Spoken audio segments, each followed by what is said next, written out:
ನಿಮ್ಮ WordPress blog ಗೂಗಲಲ್ಲಿ rank ಆಗ್ತಿಲ್ಲ ಅಂತಂದ್ರೆ ಈ ವಿಡಿಯೋನ ಕೊನೆವರೆಗೂ ನೋಡಿ. ನೀವು ವರ್ಡ್‌ಪ್ರೆಸ್ ಅಲ್ಲಿ ಬ್ಲಾಗ್ ಅನ್ನ ಸ್ಟಾರ್ಟ್ ಮಾಡಿದ್ದೀರಾ, ಕಂಟೆಂಟ್ ಅನ್ನ ಬರಿತಾ ಇದ್ದೀರಾ, ಆದ್ರೆ ಗೂಗಲ್ ಅಲ್ಲಿ ರ್ಯಾಂಕ್ ಆಗ್ತಿಲ್ಲ.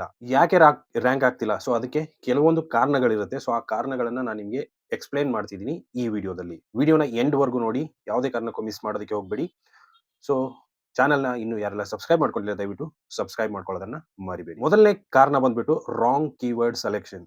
ಸೊ ಮೋಸ್ಟ್ ಬಿಗಿನರ್ಸ್ ಎಲ್ಲ ಏನ್ ಮಾಡೋದು ಅಂತಂದ್ರೆ ಹೈ ಸರ್ಚ್ ವ್ಯಾಲ್ಯೂಮ್ ಇರುವಂತ ಕೀವರ್ಡ್ಸ್ ಗಳನ್ನ ಯೂಸ್ ಮಾಡೋದು. ಫಾರ್ ಎಕ್ಸಾಂಪಲ್ ಹೇಳ್ಬೇಕಂತಂದ್ರೆ ಮೇಕ್ ಮನಿ ಆನ್ಲೈನ್. ಸೊ ಈ ಒಂದು ಕೀವರ್ಡ್ ಅಲ್ಲಿ ತುಂಬಾ ದೊಡ್ಡ ದೊಡ್ಡ ಒಂದು ವೆಬ್ಸೈಟ್ಸ್ ಗಳು, ಬ್ಲಾಗ್ ಗಳು ಕಂಟೆಂಟ್ ಅನ್ನ ಹಾಕಿದ್ದಾರೆ. ನಿಮ್ಮ ಒಂದು ಬ್ಲಾಗ್ ಹೊಸದಾಗಿತ್ತು ಅಂತಂದ್ರೆ ಈ ಕೀವರ್ಡ್ ರ್ಯಾಂಕ್ ಆಗಕ್ಕೆ ಚಾನ್ಸ್ ಇಲ್ಲ. ಹಾಗಂತಂದ್ರೆ ಇದಕ್ಕೆ ಸೊಲ್ಯೂಷನ್ ಏನು? For example make money online for students in India ಇದೊಂದು ಕೀವರ್ಡ್ ಅಂತಾನೆ ಹೇಳ್ಬೋದು. ಅಂತಂದ್ರೆ ಒಂದು ಟೈಟಲ್ ಅಂತಾನೆ ಹೇಳ್ಬೋದು. ಇದರಲ್ಲಿ ಕೀವರ್ಡ್ ಕೂಡ ಇನ್ಕ್ಲೂಡ್ ಇದೆ. ಎರಡನೇ ಕಾರಣ ಬಂದ್ಬಿಟ್ಟು thin or low quality content ಅಂತ ಬರುತ್ತೆ. ಗೂಗಲ್ ಏನ್ ಪ್ರಿಪೇರ್ ಮಾಡುತ್ತೆ ಅಂತಂದ್ರೆ ಅಂದ್ರೆ ಯಾವ ತರ ಒಂದು ಕಂಟೆಂಟ್ ಅನ್ನ ರೆಫರ್ ಮಾಡುತ್ತೆ ಅಂತಂದ್ರೆ ಡೀಟೇಲ್ಡ್ ಇರಬೇಕು ಮತ್ತೆ ಹೆಲ್ಪ್ಫುಲ್ ಆಗಿರುವಂತ ಕಂಟೆಂಟ್ ಇರಬೇಕು. 300 ಟು 400 ವರ್ಡ್ಸ್ ಇರುವಂತ ಕಂಟೆಂಟ್ ಯಾವುದೇ ಕಾರಣಕ್ಕೂ ಯೂಸ್ ಆಗಲ್ಲ. ಯೂಸರ್ ಏನ್ ಬಂದಿರ್ತಾರೆ ಅವರಿಗೆ ಕಂಪ್ಲೀಟ್ ಆಗಿ ಡೀಟೇಲ್ ಸಿಗುವಂತ ಒಂದು ಕಂಟೆಂಟ್ ಅದರಲ್ಲಿ ಇರಬೇಕು. ಮಿನಿಮಮ್ 1000 ಟು 1500 ವರ್ಡ್ಸ್ ಇರುವಂತ ಪೋಸ್ಟ್ ಗಳನ್ನ ಹಾಕಿ ಹೆಡ್ಡಿಂಗ್ಸ್ ಆಗಿರ್ಬೋದು, ಸಬ್ ಹೆಡ್ಡಿಂಗ್ಸ್ ಆಗಿರ್ಬೋದು, ಇಮೇಜಸ್ ಆಗಿರ್ಬೋದು. ಸೊ ಕಂಪ್ಲೀಟ್ ಆಗಿ ಹಾಕಿ. ಮೂರನೇ ಕಾರಣ ಬಂದ್ಬಿಟ್ಟು ಆನ್ ಪೇಜ್ ಎಸ್ಇಒ ಪ್ರಾಪರ್ ಆಗಿ ಮಾಡಿರೋದಿಲ್ಲ. ಟೈಟಲ್ ಟ್ಯಾಗ್ ಆಗಿರ್ಬೋದು, ಮೆಟಾ ಡಿಸ್ಕ್ರಿಪ್ಷನ್ ಆಗಿರ್ಬೋದು, H1 H2 ಇವೆಲ್ಲ ಕರೆಕ್ಟ್ ಆಗಿ ಇಲ್ಲ ಅಂತಂದ್ರೆ ಟ್ರಾಫಿಕ್ ಬರಲ್ಲ. ಏನೇನೆಲ್ಲ ಚೆಕ್ ಮಾಡಬೇಕು? ಕೀವರ್ಡ್ ಟೈಟಲ್ ಅಲ್ಲಿ ಇದೆಯಾ?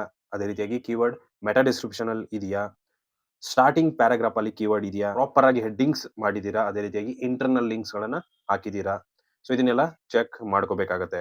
ನಾಲ್ಕನೇ ಕಾರಣ ಬಂದ್ಬಿಟ್ಟು ವೆಬ್ಸೈಟ್ ಸ್ಲೋ ಇರುತ್ತೆ. ನಿಮ್ಮ ವೆಬ್ಸೈಟ್ ಸ್ಲೋ ಇತ್ತಂತಂದ್ರೆ ನಿಮ್ಮ ಬ್ಲಾಗ್ ಡೈರೆಕ್ಟ್ ರ್ಯಾಂಕ್ ಆಗೋದನ್ನ ಗೂಗಲ್ ಕಡಿಮೆ ಮಾಡುತ್ತೆ. ರೀಸನ್ ಇಷ್ಟ ಏನಂತಂದ್ರೆ ಹೆವಿ ಥೀಮ್ ಇರುತ್ತೆ, ಲೈಟ್ ವೇಟ್ ಥೀಮ್ ಇರಲ್ಲ, ಅದೇ ರೀತಿಯಾಗಿ ಅನ್ಆಪ್ಟಿಮೈಸ್ಡ್ ಇಮೇಜಸ್ ಗಳ ಇರುತ್ತೆ. ಹಾಗಂದ್ರೆ ಇದಕ್ಕೆ ಸೊಲ್ಯೂಷನ್ ಏನಂತಂದ್ರೆ ಲೈಟ್ ವೇಟ್ ಥೀಮ್ ಅನ್ನ ಯೂಸ್ ಮಾಡಿ. ಅದೇ ರೀತಿಯಾಗಿ ನಿಮ್ಮ ಹಾಕುವಂತ ಇಮೇಜಸ್ ಗಳನ್ನ ಕಂಪ್ರೆಸ್ ಮಾಡೋದಕ್ಕೆ ಅಂತ ಕೆಲವೊಂದು ಪ್ಲಗಿನ್ಸ್ ಬರುತ್ತೆ. ಅದನ್ನ ಪ್ಲಗಿನ್ಸ್ ಗಳನ್ನ ಯೂಸ್ ಮಾಡಿ. ಐದನೇ ಕಾರಣ ಬಂದ್ಬಿಟ್ಟು ನೋ ಬ್ಯಾಕ್ ಲಿಂಕ್ಸ್.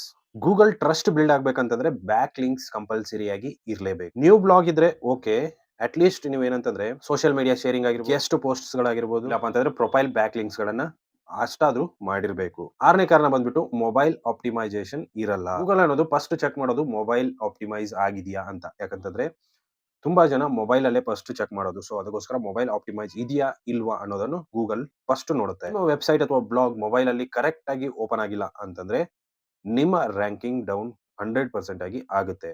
ರೀಸನ್ 7 ಬಂದ್ಬಿಟ್ಟು ಲ್ಯಾಕ್ ಆಫ್ ಪೇಷನ್ಸ್. ನೀವು ಈ ಪಾಯಿಂಟ್ ತುಂಬಾ ಇಂಪಾರ್ಟೆಂಟ್ ಆಗುತ್ತೆ. ಬ್ಲಾಗಿಂಗ್ ಅನ್ನೋದು ಇನ್ಸ್ಟಂಟ್ ಆಗಿ ರಿಸಲ್ಟ್ ನಿಮಗೆ ಕೊಡಲ್ಲ. 3 ರಿಂದ 6 ತಿಂಗಳವರೆಗೂ ಟೈಮ್ ಕೊಡಬೇಕು.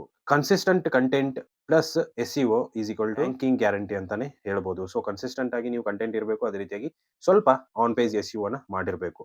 ಇದರಿಂದ ನಿಮ್ಮ ಒಂದು ಬ್ಲಾಗ್ಗೆ 100% ಆಗಿ ರ್ಯಾಂಕಿಂಗ್ ಆಗೋ ಚಾನ್ಸಸ್ ಇರುತ್ತೆ. ಸೊ ನಿಮ್ಮ ವರ್ಡ್‌ಪ್ರೆಸ್ ಬ್ಲಾಗ್ ಅಲ್ಲಿ ಗೂಗಲ್ ಅಲ್ಲಿ ರ್ಯಾಂಕಿಂಗ್ ಆಗ್ತಿಲ್ಲ ಅಂತಂದ್ರೆ ಈ ಒಂದು ಪಾಯಿಂಟ್ಸ್ ಗಳನ್ನ ಚೆಕ್ ಮಾಡಿ. ಕರೆಕ್ಟ್ ಕೀವರ್ಡ್ ಅನ್ನ ಚೆಕ್ ಮಾಡಿ. ಕ್ವಾಲಿಟಿ ಕಂಟೆಂಟ್ ಅನ್ನ ನೋಡಿ. ಪ್ರಾಪರ್ ಎಸ್ಇಒ ಇದೆಯಾ ಇಲ್ವಾ ಅಂತ ಚೆಕ್ ಮಾಡ್ಕೊಳ್ಳಿ. ನಿಮ್ಮ ವೆಬ್ಸೈಟ್ ಅಥವಾ ಬ್ಲಾಗ್‌ದು ಸ್ಪೀಡ್ ಅನ್ನ ಚೆಕ್ ಮಾಡಿ. ಬ್ಯಾಕ್ ಲಿಂಕ್ಸ್ ಗಳು ಎಷ್ಟಿದೆ ಅನ್ನೋದನ್ನ ಚೆಕ್ ಮಾಡ್ಕೊಳ್ಳಿ. ಸೊ ಅದ್ರ ಜೊತೆಗೇನೆ ಒಂದು 6 ಮಂತ್ಸ್ ವರೆಗೂ ಪೇಷನ್ಸ್ ಇಂದ ಕೆಲಸ ಮಾಡಿದ್ರಿ ಅಂತಂದ್ರೆ 100% ಆಗಿ ರ್ಯಾಂಕಿಂಗ್ ಆಗಕ್ಕೆ ಶುರು ಆಗುತ್ತೆ. ಈ ವಿಡಿಯೋ ನಿಮಗೆ ಹೆಲ್ಪ್‌ಫುಲ್ ಆಗಿದ್ರೆ ಲೈಕ್ ಮಾಡಿ. ಅದೇ ರೀತಿಯಾಗಿ ಚಾನೆಲ್‌ನ ಸಬ್ಸ್ಕ್ರೈಬ್ ಮಾಡ್ಕೊಳ್ಳಿ. Thanks for watching.